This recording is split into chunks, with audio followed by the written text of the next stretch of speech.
Hi friends, ఈరోజు మన recipe వచ్చి ఎండు నెత్తళ్ళు గుడ్లు కూరండి. నెత్తలు శుభ్రంగా కడిగి పెట్టుకున్నాను. గుడ్లు ఉడికించుకొని వేయించుకొని పక్కన పెట్టుకున్నాను. ఇప్పుడు ప్యాన్ పెట్టుకొని ఇందులో ఉల్లిపాయ, టమాటీ, పచ్చిమిరకాయలు వేసి వేయించుకుంటున్నాను. చూడండి, నిమిషాల తర్వాత ఈ విధంగా చూడండి ఉల్లిపాయ టమాటా మనకు మగ్గిపోయిందండి. ఇప్పుడు ఇందులోనే మనం కడిగి పెట్టుకున్న నెత్తలు వేసి ఒక 5 నిమిషాల పాటు వేయించుకుందాం.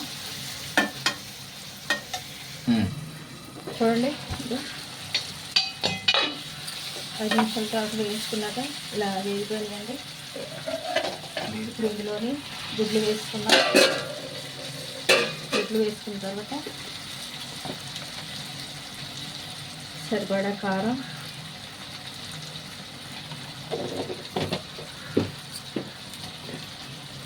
రుచికి సరిపడా ఉప్పు చూసి వేసుకోండి. ఎందుకంటే మనం ఎండు నెత్తలు వేసుకున్నాం కాబట్టి దాంట్లో ఉప్పు ఉంటుందండి. కొంచెం చూసి వేసుకోండి. అప్పుడు ముందుగా మనం తీసి పెట్టుకున్న చింతపండుకి పులుసు వేసుకోండి. ఇప్పుడు ఇందులోనే కొద్దిగా కొంచెం నీళ్లు పోసుకోండి. నీళ్ళు పోసుకొని ఇప్పుడు శుభ్రంగా కలిపేసుకొని మనం ఒక 20 నిమిషాలు అలా ఉడికించుకుందామండి. మూత పెట్టేసుకుందాం. చూడండి friends,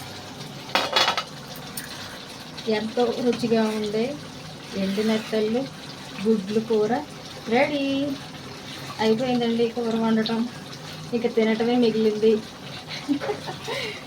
please subscribe my channel.